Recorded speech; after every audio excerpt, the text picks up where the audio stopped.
माँ सिर्फ देना जानती हैं। मम्मी, आपका ये कुकिंग वाला शौक हमें बहुत महंगा पड़ रहा है। घर में सब कुक के हाथ का बना खाना खाते हैं, फिर भी आप अलग से खाना ये क्यों बनाती हो? पता भी है कि इस तरह कितना पैसा खर्च होता है। अरे पर बहू, मैं तो सब रोहित के पसंद का खाना बनाती हूँ। मम्मी, वो सब मुझे बचपन में पसंद था। अब इतना तेल खिलाकर बीमार करोगी क्या? वैसे भी मैं पूरा समय कभी क्लाइंट तो कभी बॉस के साथ मीटिंग में रहता हूँ। इसलिए आप अपनी बर्बादी को मेरा नाम तो मत ही दीजिएगा। ये पिंकी की सास निर्मला, जिन्हें सबको अपने हाथ का खाना खिलाना बहुत अच्छा लगता है, लेकिन राहुल और पिंकी को ये पसंद नहीं है। इसी के चलते वो निर्मला को खाना बनाने के लिए 10 बातें सुनाकर वहां से चले जाते हैं। मेरे मन में तो सिर्फ अपने बच्चों के लिए प्यार है, पर शायद अब उन्हें मेरी जरूरत नहीं है। मुझे गांव वापस चले जाना चाहिए। जहां एक तरफ निर्मला दोबारा गांव जाने के बारे में सोच रही होती है, वहीं उसका पोता परम अपनी दादी के शौक को प्रोफेशन में बदलने का आइडिया सोच रहा होता है।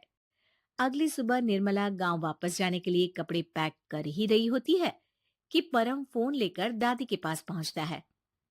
दादी, कहीं नहीं जाओगी? अरे नहीं बेटा, मेरा गांव चले जाना ही ठीक रहेगा। इससे तुम्हारे मम्मी पापा की सारी दिक्कतें भी खत्म हो जाएगी।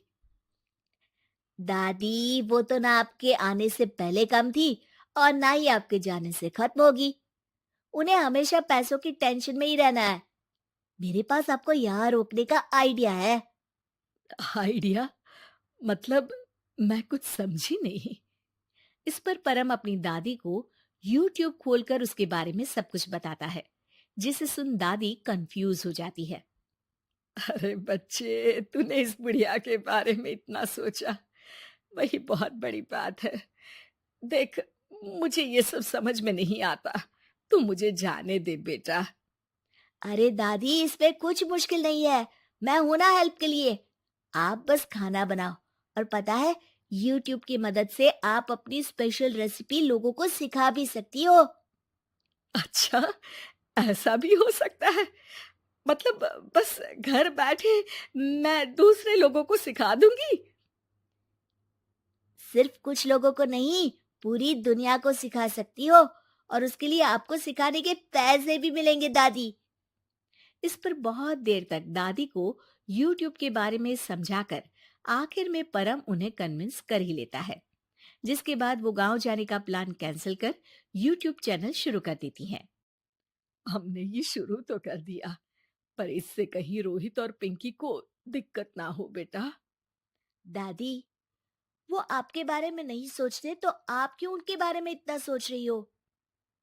इसके बाद दादी पोता मिलकर खाने की वीडियो और साथ ही उनके ट्यूटोरियल की वीडियो उन्हें YouTube चैनल पर अपलोड करने लगते हैं। सब खुशी से चल रहा होता है कि कुछ हफ्तों में ही पिंकी को इसकी खबर हो जाती है। हमारी पीठ पीछे घर में ये सब क्या चल रहा है? अरे मम्मी, आपको तो अपना टाइम पास करना है, पर उसमें मेरे बेटे का फ्यूचर क्यों खराब कर रही हो? पढ़ाई के टाइम आपके साथ किचन में लगा रहेगा तो फेल ही हो जाएगा ना। वैसे इस YouTube वाले के शौक के लिए आप जो फैंसी डिशेस बना रही हो, उसके पैसे कहाँ से आ रहे हैं? मम्मी, आपको हमेशा पैसों की चिंता ही क्यों लगी रहती है? और रही बात मेरी पढ़ाई की, तो आपसे ज्यादा दादी को उसकी चिंता है। इसीलिए मेरी पढ़ाई के बाद ही वो ये काम करती है। परम, अपनी मम्मी से बात करने का ये कौन सा तरीका है? और मम्मी ने पैसों के बारे में कुछ गलत तो नहीं पूछा? जब घर में हम दोनों कमाते हैं, तो ये पूछने का अधिकार तो है कि पैसे कहाँ इस्तेमाल हो रहा है। मम्मी का ये जानना जरूरी बनता है। पापा, आप अपनी मम्मी से कैसे बात करते हो, ये तो मैं देख ही रहा हूँ। तो आपके मुंह से ये बातें तो अच्छी नहीं लगती। और रही बात पैसों की, तो आप दोनों हर समय मुझसे दूर रहने की कंपेंसेशन में जो पॉकेट मनी देते हो ना, हम उसी से ये सब कर रहे हैं। इस पर परम अपनी दादी को लेकर वहां से चला जाता है, जिसके बाद पिंकी और रोहित YouTube चैनल बंद करवाने की बहुत कोशिश करते हैं, लेकिन परम ऐसा होने नहीं देता। इसी तरह महीने बीत जाते हैं, पर चैनल का कुछ खास ग्रोथ ना देखकर निर्मला निराश हो जाती है। हम इतनी मेहनत करते हैं, फिर भी आज तक मैं तेरा 1 रुपया भी वापस नहीं कर पाई। अब तो रोहित ने तुझे पैसे देने भी बंद कर दिए और तेरी सारी सेविंग्स भी खत्म होने को आई है। बेटा, मुझे लगता है कि हमें ये सब बंद कर देना चाहिए। दादी, यूट्यूब चलने में मेहनत के साथ ढेर सारा सब्र भी लगता है। देखना, कुछ महीनों में सब सिर्फ आपको ही देखेंगे, और अगर फिर भी कुछ नहीं हुआ तो बंद कर देंगे। परम की बात से दादी मान जाती हैं और वो अपना काम जारी रखते हैं। अगले ही महीने पूरी दुनिया में लॉकडाउन लग जाता है, जिसमें सब घर में तो बंद हो जाते हैं, लेकिन साथ ही पिंकी की जॉब चली जाती है और रोहित के ऑफिस में भी ज्यादा अच्छे हाल नहीं होते।